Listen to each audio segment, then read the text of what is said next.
The cake pour la fin. Samuel, son notaire se trompe, ce qui peut arriver, il n'y a aucun souci là-dessus. Il ne rembourse pas suite à son erreur. Samuel est obligé de l'attaquer. Il gagne son procès. Bah, le notaire, il ne paie pas. Débrouillez-vous. Il appelle la chambre de notaire. Votre notaire ne paie pas, faites quelque chose.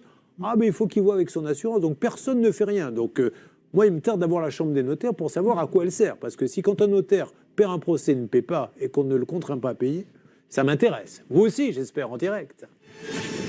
Ça peut vous arriver. Bon, Samuel, pourquoi êtes-vous avec nous? Eh ben, 2019, donc, pour se rapprocher un peu de ma mère, on décide d'acheter une maison en commun, dans le but de construire ma propre maison accolée à la maison.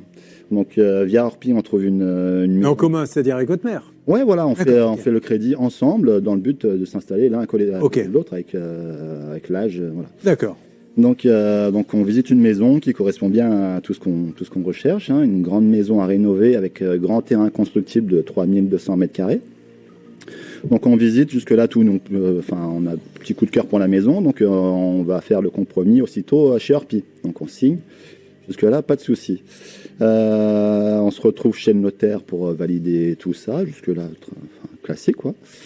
Et en fait, je commence les travaux. En décembre, on emménage. Et là, je commence à vouloir mettre une annonce pour vendre le terrain, pour avoir les fonds et construire sur l'autre partie du terrain ma propre maison. Et à ce moment-là, il y a une personne sur le Bon Coin qui me contacte en me disant votre terrain, il est déclassé, il est plus constructible. Et donc, à partir de là, le projet, il tombe à l'eau. Totalement. Donc vous allez voir le notaire en lui disant mais vous m'aviez pas dit qu'il était pas constructible, on est d'accord? On a directement pris conseil auprès d'un avocat qui nous a dit le plus simple c'est de mettre tout le monde dans l'eau, l'agence immobilière. Bon, tout le monde savait qu'il était aurait dû le savoir. S'ils avaient fait leur boulot de conseil. Vous avez vérifié. Ouais, voilà. Ça s'est pas fait après la vente, je veux dire. Le fait qu'il devienne inconstructible, c'était inconstructible depuis longtemps. Le nouveau PLU était déjà mis en place et acté quand nous on a acheté, quoi. Maître Novakovic, il va y avoir donc un procès. Que dit ce procès? Ce procès condamne solidairement l'agence immobilière et le notaire et considère que le notaire a manqué à son devoir de conseil. Alors solidairement, ça veut dire que les deux doivent payer? Les deux doivent payer. Donc moitié-moitié, en fait, c'est la totalité. Enfin, lui, il s'en fiche. Après, il s'arrange entre eux. Il le garantit. Et quoi qu'il arrive, ce qui est très étonnant, c'est que le notaire ne se présente pas au procès. Ça, c'est déjà pas mal. Et voilà, il est condamné par défaut. Et par la suite, malheureusement, il ne parvient pas à exécuter, il ne récupère pas les sommes. Pour le notaire, ok, il ne paie pas, la chambre des notaires n'arrive pas à trouver de solution pour l'instant, on va aussi les appeler, mais par rapport à l'agence immobilière, que dit le jugement? Qu'elle est en faute également, puisqu'elle aurait dû effectivement vérifier le PLU, donc elle vend un terrain inconstructible, c'est une faute évidente. Céline Collonge, journaliste professionnelle, prend la parole en direct sur RTL M6. Comme le dit Sylvie Novakovic, l'agence immobilière a été condamnée, sauf que elle a fermé en novembre 2023. Donc maintenant, on n'a qu'un seul interlocuteur dans le dossier, c'est le notaire. On peut toujours passer un coup de fil à Orpi. Voilà, c'était la maison mère de cette agence immobilière à l'époque. Peut-être que le siège pourra faire quelque chose. Moi, je sais pas ce que vous en pensez, mon cher Olivier Dauvert. Orpi est une marque quand même. Ils ont choisi un homme qui a ouvert une agence, qui n'a pas fait les vérifications. Ça veut dire que soit ils disent non, c'était un franchisé, on n'en a rien à faire, mais ça veut dire aussi que quand on rentre dans une agence Orpi, on peut tomber sur quelqu'un qui ne vérifie pas. C'est un réseau, donc les pratiques de l'un produit des effets sur l'ensemble de ce réseau. Donc leur intérêt, évidemment, c'est d'en sortir grandi, donc par le haut. Allez, dans quelques instants, nous lançons les appels. On marque une petite pause, Maître Novakovic. Je sais que vous êtes impatiente. Évidemment, puisque vous avez préparé ce dossier exceptionnellement. Donc vous vous dites, ce serait quand même bête que je ne puisse pas en parler. Et ensuite, bien sûr, le vôtre, Jessica. Oui. Jessica, c'était son premier jour de boulot aujourd'hui. Allez, vous êtes sur RTL M6 en direct. Ne bougez pas. Ça peut vous arriver, revient dans un instant. RTL, vivre ensemble. Merci d'écouter RTL.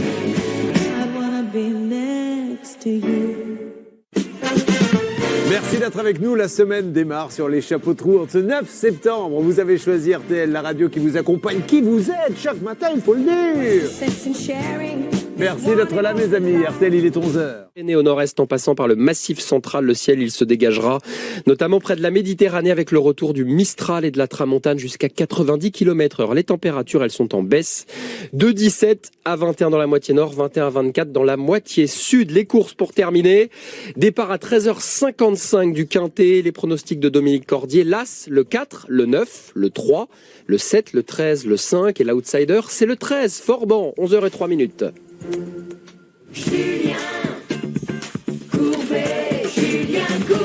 Nous sommes en direct sur RTL, 10h midi et sur M6. 3 cas à régler. Nous avons lancé celui d'Adeline. Nous attendons les retombées. Pour l'instant, il y a plutôt des bonnes nouvelles sur la partie dépôt-vente qui n'a pas été payée. On attend des nouvelles maintenant sur la partie réparation. Deuxième cas, celui de Samuel. Samuel, donc grosso modo, il achète Céline une maison avec un terrain. Enfin, non, il y a sa maman qui a une maison. Il achète un terrain pour lui faire une petite maison à côté de sa maman pour s'en occuper.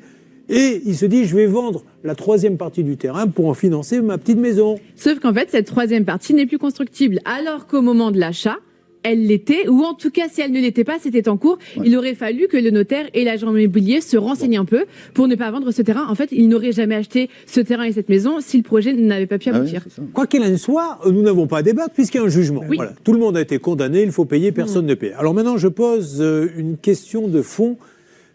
Il y a un huissier, un commissaire de justice qui, quand il y a un jugement, peut aller prélever des sous sur l'étude, etc. Comment en est-on sur cette partie-là ? Eh bien, effectivement, il y a des commandements saisivants. L'huissier est assez diligent, mais vous avez une agence qui est fermée et vous avez un notaire qui envoie derrière son assurance. Donc, le notaire ne répond pas. Effectivement, l'huissier pourrait aussi saisir le notaire, mais une fois de plus, ce serait tellement plus facile de saisir l'assurance, de voir ça avec l'assurance, mais on ne connaît pas ses coordonnées, donc il faut appeler la chambre de notaire. Et la dernière question, après on lance les appels. L'agence, certes, a fermé, mais à l'époque, elle était assurée, donc c'est ce que vous venez de dire, en fait. Elle encore a une assurance et peut être aussi saisie via son assurance. Eh bien, mesdames et messieurs, nous allons demander maintenant à Hervé Pouchol et Laura Uricel de lancer les appels. On commence par le notaire. Qui appelle le notaire ? Alors, c'est moi. Je lance l'appel tout de suite. C'est parti. Alors, Laura appelle le notaire. Pendant ce temps-là, vous essayez d'avoir le siège de... Enfin, peut-être la chambre des notaires, Hervé Pouchol. Ok. Veuillez patienter quelques instants. Bon, quelques instants, je veux bien, mais pas trop non plus, parce qu'on a quand même un troisième cas à faire. Céline. L'huissier a essayé de prélever de l'argent sur le compte du notaire. A priori, il aurait été en découvert de 15 000 euros. On parle d'un notaire, 15 000 euros de découvert. Ça semble il a une assurance, le notaire. Mais oui, on la connaît pas. En fait, il donne aucune réponse. Il se présente pas au tribunal. On ne sait pas qui est son assurance. C'est vraiment le gros point d'interrogation du dossier. Alors là, c'est pour ça que la Chambre des notaires, s'ils nous écoutent, c'est la Chambre des notaires interdépartementale de la Savoie et de la Haute-Savoie. Je pense que c'est dans l'intérêt de tous. Justement, Hervé les a. De Savoie et de la Haute-Savoie. Alors, nous avons... Oui, bonjour, vous m'entendez ? Oui, très bien. Alors, je me présente, madame. Je suis Julien Courbet. Au moment où je vous parle, nous sommes en direct sur RTL et M6. Je vous explique juste le but de mon appel. Comme ça, vous pourrez, non pas me répondre, mais me passer quelqu'un, si possible. Monsieur Éric Barbieri, le président. On a un notaire qui a fait une bêtise, ce qui peut arriver. Il a été condamné par la justice. Nous avons le jugement à payer celui qui a été victime de cette erreur sur sa vente. Et rien du tout, il ne fait rien, la personne ne connaît même pas son assurance, et la chambre a été contactée, et il ne se passe pas grand-chose. Est-ce que vous pourriez m'aiguiller, s'il vous plaît, madame ? Alors, je vais vous passer le secrétaire général, je vous laisse patienter. Merci, madame, bonne journée, merci beaucoup. Merci, bonne journée. Bonjour, donc là, c'était la Chambre des notaires de Savoie et de la Haute-Savoie. Alors, ils avaient répondu par écrit en disant simplement, écoutez, la notaire a forcément une assurance, donc il n'y a pas de problème, voyez avec l'assurance. Oui. Mais on ne connaît pas. Ah oui. L'objectif, c'est que la secrétaire générale de la Chambre des notaires nous donne cette fameuse assurance. C'est pour ça qu'on les appelle. Interroger le notaire. Oui, Céline, rapidement. Rapidement, on n'a pas parlé de la somme. 97 000 euros, c'est la somme pour laquelle a été condamné ce monsieur. Ce notaire doit 97 000 euros à Samuel. C'est son assurance. Mais c'est quand même dingue qu'on ne puisse pas... D'ailleurs, pourquoi on oblige les artisans à mettre leur assurance et compagnie ? Pourquoi, après tout, vous les avocats, vous les notaires, vous ne devriez pas dire que vous êtes assuré en cas de bêtise et avoir le nom de votre assurance ? Parce que normalement, on est auxiliaire de justice, donc la moindre des choses, c'est de le faire, en fait. C'est qu'il y a un souci, on déclare le sinistre, on a une assurance. Enfin, je veux dire, la question se pose même pas, en fait. Et maintenant, en direct sur RTL, une alerte. Hervé, que se passe-t-il ? Oui, le secrétaire général de la Chambre des notaires est en ligne. Ouais, je vais vous le repasser après. Bonjour, monsieur le secrétaire général, vous m'entendez ? Oui, bonjour. Julien Courbet, nous sommes en direct sur RTL M6. Alors, je vais vous dire en deux mots le but de notre appel via notre avocat de Maître Novakovic. Pour qu'on a besoin que vous nous aidiez pour un monsieur qui a été victime d'un notaire, ça peut arriver, qui a fait une bêtise, mais qui a été condamné. Et ce monsieur fait le mort, ne fait rien, je parle du notaire. Maître Novakovic. Oui, bonjour. Effectivement, vous avez répondu très gentiment, effectivement, à la victime, et vous leur avez dit, écoutez, il n'y a pas de souci, le notaire est assuré. La difficulté qu'on a aujourd'hui, c'est que nous ne connaissons pas les coordonnées de l'assurance du notaire. Donc, comme vous avez interrogé le notaire, il faudrait absolument que vous puissiez communiquer à cette victime le nom de l'assurance. Nous, on se dit, on est les premiers à dire, allez voir des notaires, ils verrouillent les ventes et tout, mais si un notaire fait une bêtise et qu'après il laisse complètement tomber, malgré une condamnation, on s'est dit que la Chambre pourrait nous aider. On vous donne peut-être d'autres détails hors antenne ou vous voyez de qui il s'agit ? Non, pas du tout, mais voilà, si vous nous faites, vous nous faites un message effectivement en antenne, je vous donnerai les coordonnées. C'est très très gentil, monsieur. Merci beaucoup. Vous récupérez Hervé. Merci Hervé, ce sympathique monsieur. Bon, ben là, ça avance bien de ce côté-là. Alors, du côté de la cérémonie Urbi et Orpi, où en est-on, s'il vous plaît, ma chère Laura ? Alors, on est un peu nulle part. Regardez, écoutez, je vous fais écouter. Voilà, ça fait ça au bout d'un moment quand j'attends. Ça c'est l'agence immobilière. Non, ça c'est le notaire. C'est le notaire qui ne répond pas et impossible de le joindre. Je viens de trouver un autre numéro sur Internet, je vais essayer de... Vous savez, on va laisser ce bruit et voir combien de temps tiennent les auditeurs. Et les... Ça se coupe au bout d'un moment. Bon, à mon avis, dans un quart d'heure, il n'y en aura plus un seul. Comme ça, on n'aura pas besoin de rester et on pourra aller manger la pizza. Alors, passez s'il vous plaît au réseau Orpi. Alors, c'est compliqué de trouver une responsabilité. Ils vont nous dire... C'est un franchisé, mais je pense que et ça je m'adresse à l'homme de marketing, je pense que là, ils doivent nous dire au moins on va essayer d'aider ce monsieur parce que ça s'est passé dans une de nos agences. Alors, et il y a des publicités nationales. Alors c'est même pas une franchise, c'est une coopérative. Ça veut dire en plus que chacun des membres est vraiment co-responsable et copropriétaire de l'enseigne. Donc encore une fois, là plus qu'ailleurs, ce qu'un membre fait a des effets sur l'ensemble. Et donc, tous ceux qui sont victimes parce que leur image est abîmée doivent dire à leurs collègues, écoute, il faut trouver une solution parce que ça nous embête tous. Donc en réalité, les autres Orpi sont quelque part avec vous. C'est une bonne nouvelle. Bon, alors on y va, on continue par tous les moyens. Donc on a pas mal avancé pour Adeline, ça commence à bouger pour Samuel. Reste celle qui a planté son employeur le premier jour. Terrible. Ils l'attendaient, ils avaient préparé son bureau et tout. Elle a demandé. Et Jonathan Leroy Partners, qui sont des super patrons, ont dit oui, tu as un souci, va voir l'autre imbécile et tu reviens demain travailler. Et c'est ce qu'ils vous ont dit. Alors, ils me l'ont pas dit dans ces termes-là. Merci. Sur RTL. Jessica est avec nous. Jessica a le sourire. Elle a le sourire pourquoi ? Parce que c'est son premier jour de boulot, elle n'y a pas été. Donc inutile de vous dire que la semaine démarre bien pour elle. Nous allons parler de son cas dans une seconde. Nous sommes sur Samuel, toujours, le notaire qui perd son procès. Il a le droit de se tromper, mais il est assuré.